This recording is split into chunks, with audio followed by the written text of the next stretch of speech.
আসসালামু আলাইকুম রহমতুল্লাহ। এসএসসির সকল বেসের কাঁচা বাচ্চারা, তো আজকে আমরা সাধারণ গণিত থেকে একটি গুরুত্বপূর্ণ টপিক নিয়ে আলোচনা করব। এই একটা টপিক কতগুলা বোর্ডে আসছে একটু খেয়াল করো। দেখো, চট্টগ্রাম বোর্ড 2022 সালে, বরিশাল বোর্ড 2022 সালে আসছে, দিনাজপুর 2022 সালে আসছে, যশোর বোর্ড 2022 সালে আসছে, চট্টগ্রাম বোর্ড 2023 সালে আসছে। তো দেখো, এই টপিকটা খুব বেশি গুরুত্বপূর্ণ এবং প্রত্যেকটা পরীক্ষায় এমসিকিউ এসকিউ দুইটাই থাকে। বুঝতে পারছি? তো চলো আজকে আমরা কথা না বাড়িয়ে এই টপিকগুলো জানাফালা করে ফেলি ইনশাআল্লাহ। ঠিক আছে? তো প্রথম কোশ্চেনটা তোমার বলছে 6x - y, 13 equal 1, 3x + 2y। তো প্রশ্ন তোমাকে যদি দেখায় 6x - y, 13 ইকুয়াল, বলছে এখানে 1, 3x + 2y। তো আমাকে এখান থেকে x আর y এর মান বের করতে বলছে। তো আমি তোমাকে যে টেকনিকটা শেখাবো সেটা হচ্ছে, তুমি প্রথমে এটা দেখো, এটা প্রথম পদ না, এটা হচ্ছে দ্বিতীয় পদ। এটা এখানে হচ্ছে প্রথম পদ, এটা হচ্ছে কি দ্বিতীয় পদ। তাহলে বাম পাশের প্রথম পদ যাবে ডান পাশের প্রথম পদের সাথে, এবং বাম পাশের দ্বিতীয় পদ যাবে ডান পাশের দ্বিতীয় পদের সাথে, মানে ইকুয়াল আকারে লিখবো আমরা।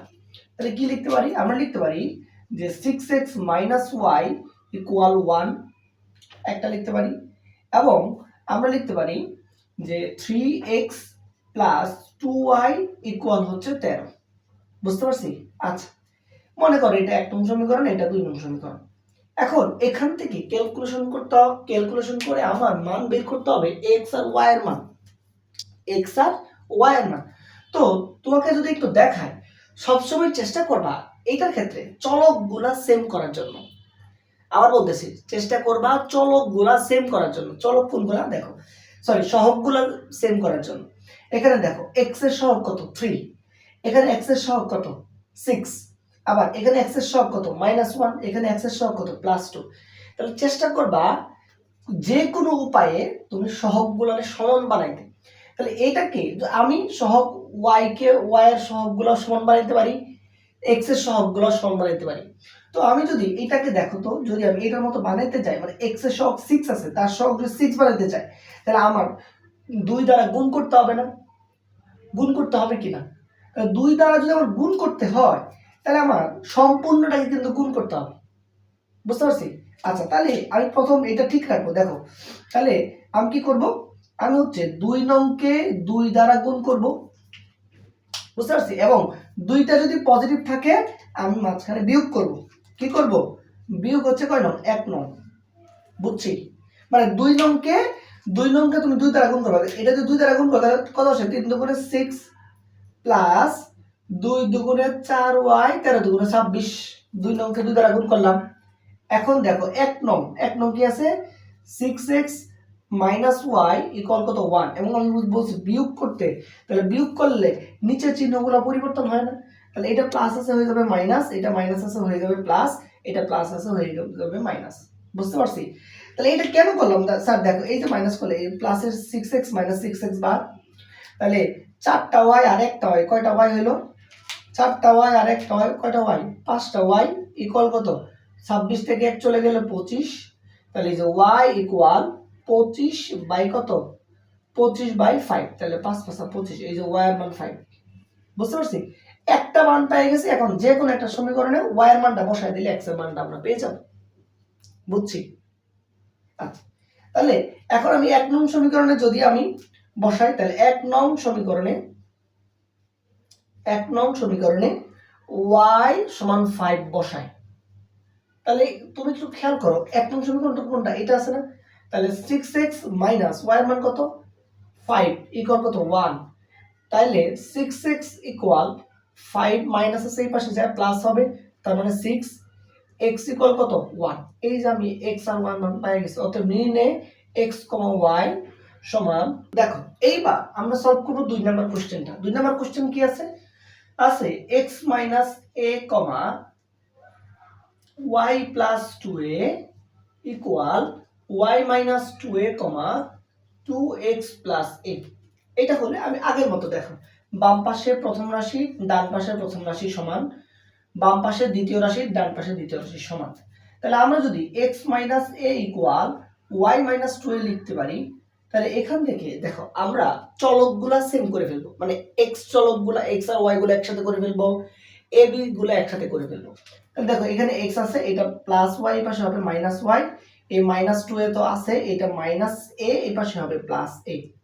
তাহলে এখানে খেয়াল করো x মাইনাস y ইকুয়াল মাইনাসের দুইটা এ থেকে একটা চলে গেলে মাইনাসের একটাই, মনে করো এটা একটা সমীকরণ। বুঝছি?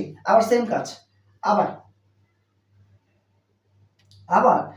y প্লাস 2a ইকুয়াল, আচ্ছা এটা যদি আমরা আগে লিখি 2x plus a equal y plus 2a। তাহলে আবার আমরা আগের মতো কাজ, আমরা x আর y গুলো একসাথে করে ফেলবো। x এটা প্লাস y এর পাশে হবে মাইনাস y, তাহলে প্লাস 2a, এটা প্লাস a এর পাশে হবে মাইনাস a। তার মানে এই যে 2x মাইনাস y ইকুয়াল দুইটা থেকে একটায় চলে গেলে একটাই, এটা হচ্ছে 2 নং সমীকরণ। এখন আমার টার্গেট কি? টার্গেট হচ্ছে x আর y এর মান বের করা। টার্গেট কি?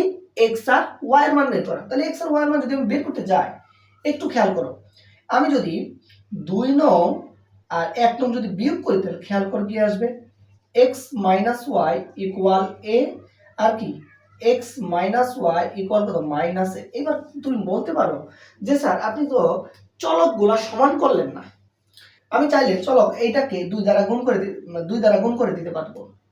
2 দ্বারা গুণ করে দিয়ে আমি যদি বিয়োগ করলে সেম আনসার বের হবে। বুঝছি? এটাও হবে। আমি যদি বলি না 2 নং দ্বারা বিয়োগ করবো না, খেয়াল করো বিয়োগ করে নিচে চিহ্নগুলো পরিবর্তন না, তাহলে এটা পজিটিভ হয়ে যাবে, এটা পজিটিভ হয়ে যাবে নেগেটিভ, এটা নেগেটিভ হয়ে যাবে কি পজিটিভ, এটা নেগেটিভ হয়ে যাবে কি পজিটিভ। তাই দেখো এই যে একটা মাইনাসের y প্লাসের y কিন্তু বাদটা। কথা বলছি? যদি আমরা 2 দ্বারা গুণ করতাম তাহলে x গুলা বাদ যাইতো। এখন দেখতেছি না, এটার তো চলক সমান। বুঝছি? মানে y এর চলক গুলা তো এই তারও -1 তারও -1, মানে একটা হইলেই হইলো।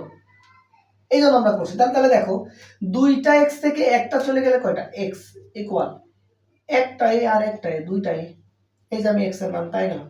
এখন যে কোনো একটা সমীকরণে হয় 1 নং না হয় 2 নং, যদি আমি x এর মানটা বসাই দিই তাহলে y এর মানটা পাই যাবে। তাহলে হচ্ছে 1 নং সমীকরণে x এর মান বসাই, x এর মান বসিয়ে পাই। তাহলে 1 নং সমীকরণটা কি আছে, x এর মান কত বসাবো 2a, মাইনাস y ইকুয়াল কত মাইনাস a, তাহলে 2a এই পাশে পজিটিভ আছে এই পাশে যায় নেগেটিভ হবে, তাহলে মাইনাস y ইকুয়াল কত মাইনাস a মাইনাস 2a। তার মানে এই যে মাইনাস y ইকুয়াল মাইনাসের একটাই আর দুইটাই মাইনাসের তিনটাই, তাহলে মাইনাস মাইনাস বাদ y ইকুয়াল কত 3a। এই যে আমরা নির্ণয়ে x, y সমান একটা হচ্ছে 2a একটা হচ্ছে 3a। বুঝতে পারছি? খুব গুরুত্বপূর্ণ অঙ্ক। বুঝছি? আমাদের জানা দরকার।